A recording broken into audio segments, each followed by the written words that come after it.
Recently supreme court का बहुत important judgement आया है regarding section 6A of the citizenship act. इसका बैकग्राउंड बेसिकली अगर आपको याद होगा कि असम में जो बांग्लादेश से लोग आए उसको लेके काफी लंबे टाइम से असम अकॉर्ड को लेके बहुत सारे ऐसे क्वेश्चंस हैं जो रेज होते आए हैं और इस चीज को चैलेंज किया जा रहा था before the court of law.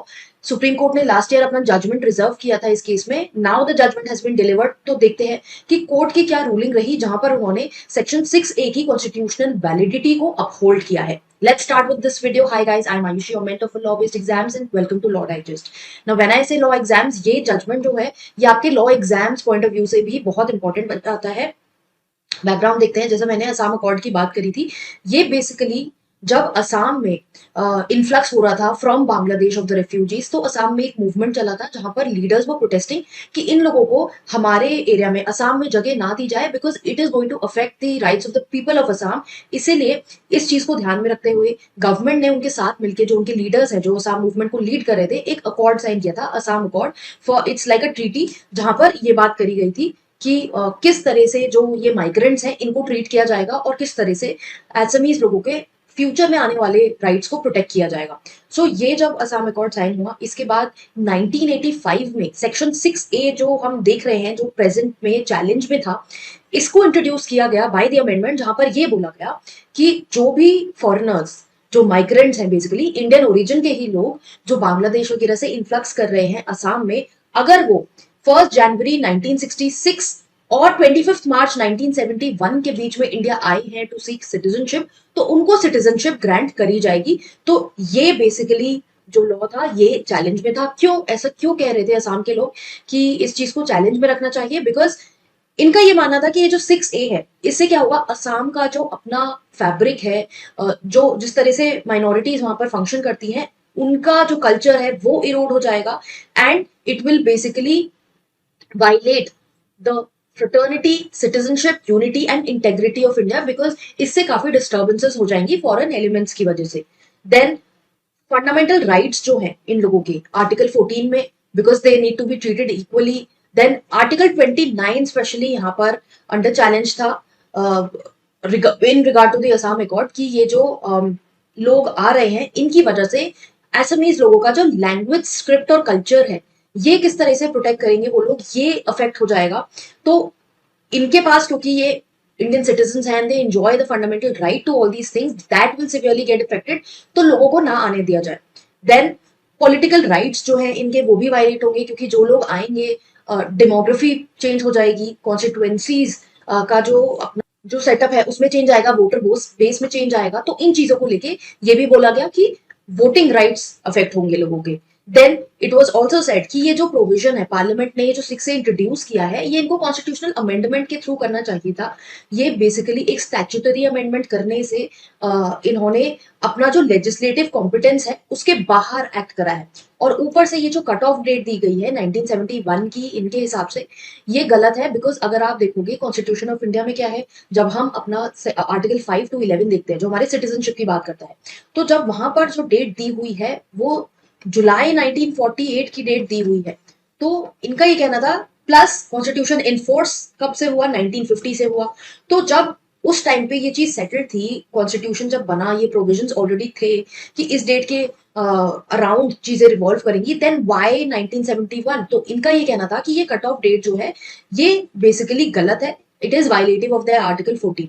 Then further they said कि इससे हमारी जो डेमोक्रेसी है, फेडरलिज्म है, रूल ऑफ लॉ, ये जो बेसिक स्ट्रक्चर है इंडियन कॉन्स्टिट्यूशन के, ये चीजें वायलेट हो रही है। अब सुप्रीम कोर्ट ने यहाँ पर इस केस में क्या देखा, सुप्रीम कोर्ट ने बेसिकली सेक्शन 6A को देखते हुए ये बोला कि पहली बात तो आप, अगर हम इन इंडिविजुअल्स को 3 कैटेगरी में डिवाइड करें, तो जो लोग इंडिया में 1966 से पहले आए हैं they are deemed Indian citizens, क्योंकि जो कट ऑफ डेट का जो ब्रैकेट है वो इससे उन लोगों को प्रॉब्लम है।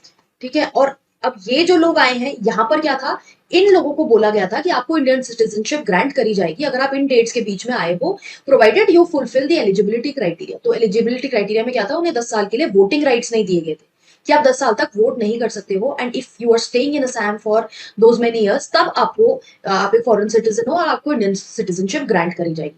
और दूसरी बात, जो तीसरी हमारे पास सिचुएशन आती है कि 1971 के बाद के जो लोग हैं वो ऑब्वियसली इलीगल इमिग्रेंट्स हैं, उनको डिटेक्ट किया जाएगा और उनको वापस डिपोर्ट किया जाएगा। अगर 6A को ब्रॉडली देखें तो ये हमारा ब्रेकअप निकल के आता है। अब कोर्ट ने यहां पर बोला कि जब पार्लियामेंट किसी भी मैटर पे डिसाइड करता है, अब यहाँ पर जो मैटर इन्वॉल्व था उन्हें दोनों ही चीजें देखनी है, असम के लोगों की नीड्स भी देखनी है और ह्यूमैनिटेरियन नीड्स भी देखनी है उन लोगों की जो आ रहे हैं इस कंट्री में। तो इंडियन ओरिजिन जो माइग्रेंट्स हैं उनका ह्यूमैनिटेरियन नीड्स को बैलेंस करना है with economic and cultural needs of the Indian states among themselves. Then यहाँ पर ये भी बोला गया, जैसे आर्टिकल 6 और 7 अगर हम कॉन्स्टिट्यूशन की बात करें तो मैंने बताया कि वहां पर कट ऑफ डेट कुछ और दी हुई है। तो अब यहाँ पर जो कट ऑफ डेट है ये this is a letter date. Now this letter date is for those people जो उन आर्टिकल्स में कॉन्स्टिट्यूशन के कवर्ड नहीं है, ये उन लोगों के लिए है। तो कोर्ट ने बोला कि क्योंकि ये सेपरेट डेट है, it is not for the same people, तो ये वायलेटिव नहीं है। फर्दर कोर्ट ने इस चीज को जस्टिफाई भी किया ये बोल के कि और भी स्टेट्स हैं जो बांग्लादेश के साथ बॉर्डर शेयर करते हैं। अब जैसे वेस्ट बंगाल है, वेस्ट बंगाल में जब इन्फ्लक्स हुआ तो उसकी जो क्वांटिटी, जितने लोग वहां पर वेस्ट बंगाल में आए और जितने लोग असम में आए, असम एक स्पेशल डेमोग्राफिक सिचुएशन होल्ड करता है, एक स्पेशल सर्कमस्टांस है वहां पे, क्योंकि असम का टेरिटरी जो एरिया है वो बहुत कम है। तो अगर बहुत सारे लोग असम वेस्ट बंगाल में भी जा रहे हैं और उससे चाहे कम लोग असम में आ रहे हैं तो अफेक्ट असम पे ज्यादा होगा, बिकॉज उसका जो रिसोर्सेज है, जो एरिया है वो लिमिटेड है। So this particular thing impacts Assam. तो यार्डस्टिक जो कट ऑफ डेट की है वो यहाँ पर कोर्ट के हिसाब से रीजनेबल है। Plus they also said that this is the date जिस दिन पाकिस्तान आर्मी ने ऑपरेशन सर्च लाइट लॉन्च करा था, ताकि बांग्लादेश नेशनलिस्ट मूवमेंट जो है ईस्ट पाकिस्तान में वो रेगुलेट किया जा सके। तो इस डेट के आसपास हमने ये डेट इसलिए चूज करके रखी है बिकॉज मतलब पार्लियामेंट की ये रीजनिंग है इस डेट के पीछे कि क्योंकि ये ऑपरेशन उस टाइम पे लॉन्च हुआ था, इसको ध्यान में रखते हुए ये डेट नेसेसरी थी प्रोवाइड करनी। देन फर्दर आर्टिकल 29 जो हमने बात करी कि उनके लैंग्वेज, स्क्रिप्ट और कल्चर पे इफेक्ट आएगा जब और लोग का इन्फ्लक्स होगा, माइग्रेंट्स का इन्फ्लक्स होगा। तो यहाँ पर कोर्ट ने ये बोला कि यहाँ पर पिटिशनर्स को बस ये बोलने से कि वो माइनॉरिटी है इस और बाहर से लोग आएंगे उनकी माइनॉरिटी इफेक्ट हो जाएगी, that is not sufficient. They have to prove कि ऐसी क्या सिचुएशन आई कि वो अपना लैंग्वेज, स्क्रिप्ट, कल्चर नहीं प्रोटेक्ट कर पा रहे हैं बिकॉज ऑफ द इन्फ्लक्स। और क्योंकि पिटिशनर्स ये चीज प्रूव नहीं कर पाए हैं, सो इन दैट केस ये कोई वायलेशन नहीं है। Article section 6A is not violative of their fundamental rights. Then fraternity का आपने देखा जैसे इशू वहां पर रेज हुआ, कॉन्टेंशन थी पिटिशनर्स की कि फ्रेटर्निटी इफेक्ट हो रही है। तो कोर्ट ने यहाँ पर एक बड़ी इंपॉर्टेंट बात बोली कि fraternity does not necessarily mean कि इंडिया के अंदर अंदर जो भी हम ब्रदरहुड एंजॉय कर रहे हैं, that is a very strict definition of fraternity. Fraternity में हम नेबर्स को भी देखते हैं और इसमें ये चीज हम नहीं देखते कि किस नेबर को हम बुला सकते हैं या किसको नहीं बुला सकते हैं। We can't pick and choose, we can't choose their neighbours, our neighbours. So referring to these presidents, the बहुत सारे ऐसे केस लॉज होते हैं, जब भी कोई जजमेंट आती है बहुत सारे केस लॉज रेफर किए जाते हैं, डिटेल में जाके भी जजमेंट पढ़ सकते हो।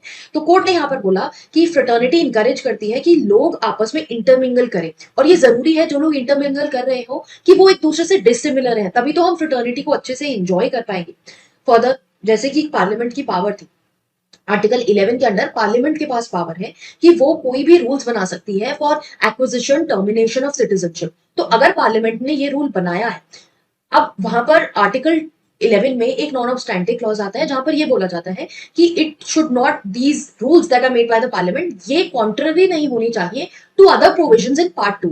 पार्ट 2 में और प्रोविजंस क्या है जो सिटीजनशिप से डील करते हैं। तो अब कोर्ट ने यहां पर बोला कि ये जो पावर है लेजिस्लेचर की, it is not restricted to article 11, it is coming from entry 17 of list 1, जिसके अंदर पार्लियामेंट के पास वाइड पावर्स है to make these laws. So these articles that are existing in part 2, they are not impacting 6A. 6A is not contrary to the provisions that are there, और ये parliament की जो power है ये इसके beyond है। तो वाइडली इंटरप्रेट किया ऑफ इस चीज को कि पार्लियामेंट की कितनी पावर है to make laws regarding citizenship. Then court said कि सबरनंदा सोनोवाल एक प्रेसिडेंट चलता आ रहा है जो इलीगल माइग्रेंट्स को लेके बात करता है, जहां पर ये बोला गया था कि जब इलीगल माइग्रेंट्स आते हैं तो डिटेक्शन और डिपोर्टेशन होना चाहिए। तो इसके रिस्पेक्ट में कोर्ट ने ये बोला कि ये जो इलीगल माइग्रेंट्स आ रहे हैं ये वाली जो इस केस में जो डायरेक्शंस थी कि किस तरह से इस चीज से डील किया जाएगा इलीगल माइग्रेंट से, वो इंप्लीमेंट करी जाए और इन लोगों को डिटेक्ट करके डिपोर्ट किया जाए।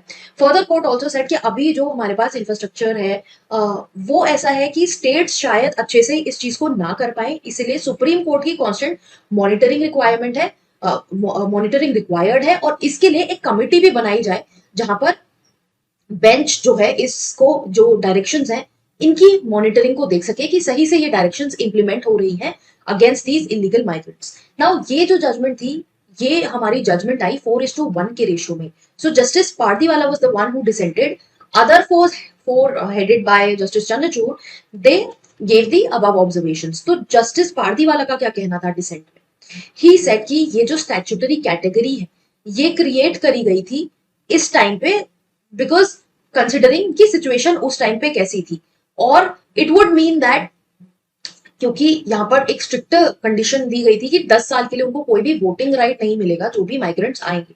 तो इस चीज को ध्यान में रखते हुए अगर हम देखें तो सिटीजनशिप जो इन्हें दी गई थी, that was not the only objective, and it was basically in order to pacify Assam people कि इनके जो फॉरेन इन्फ्लक्स है इनके इंक्लूजन से it would not impact the elections of the state. तो अगर इस चीज को ध्यान में रखें तो 6A is unconstitutional as per justice Pardiwala, because वो with a flux of time, क्योंकि अब टाइम्स चेंज हो गए, उस टाइम पे प्रोटेस्ट चल रहा था इसलिए ये प्रोविजंस बनाए गए थे, but at present prospective effect से 6A जो है वो अनकॉन्स्टिट्यूशनल बन जाता है। और फर्दर सेट कि स्टेट के ऊपर ये ओनर्स होना चाहिए कि ये इन फॉरेनर्स जो है इनको डिटेक्ट करें, और प्लस जो इमिग्रेंट्स हैं who are continuing to be on electoral rolls despite the limits that have been in place, और ये डिफैक्टो सिटीजनशिप इंजॉय कर रहे हैं, इस चीज को चेक किया जाना चाहिए, और ये ओनर स्टेट के ऊपर है to make sure that it does not happen. So इनकी तरफ से ये जजमेंट था। ओवरऑल अगर हम देखेंगे, क्योंकि मेजोरिटी जजमेंट प्रिवेल करेगा, तो जजमेंट यही है कि 6A जो है वो अनकॉन्स्टिट्यूशनल नहीं है, because it falls with in the power of the parliament. Plus article 29 उनके लैंग्वेज स्क्रिप्ट कल्चर पे कोई इफेक्ट नहीं हो रहा है, because they haven't been able to show such a situation. Further जो कट ऑफ डेट है वो करेक्ट है, और ऐसा नहीं है कि कट ऑफ डेट, क्योंकि it is different from the cut off date given in part 2, does not mean that this cut off date is violative of the rights of the people of Assam, क्योंकि उसके पीछे proper justification है कि जब influx हो रहा था बांग्लादेश से उस टाइम पे, अगर हम असम की टेरिटरी को देखें तो in comparison to other states Assam बहुत छोटा है, इसीलिए ये जो कट ऑफ डेट है ये जस्टिफाइड है considering the time the resources that are available with the state of Assam. So this was the final judgement. आपको ये जजमेंट आप पढ़ सकते हो इंडिविजुअली जाके, ये जजमेंट आपको आसानी से ऑनलाइन मिल जाएगी, and people who are preparing for CLAT PG they must go through these judgment। बाकी जो लॉ एग्जाम्स और एग्जाम्स की तैयारी कर रहे हैं LLB के लिए, तो आपके लिए जो ब्रीफ मैंने अभी दिया that is sufficient, you can use this for your examination purpose. Further ऐसे जो भी इंपॉर्टेंट जजमेंट्स आते हैं हर मंथ के, हम उसको कंपाइल करके अपनी वेबसाइट पे ऑलरेडी PDF अपलोड करते हैं for legal current affairs, for legal awareness. So if you want to stay updated you can check that. Also to stay updated you must follow us here as well as on Instagram, and also subscribe to our channel for more updates.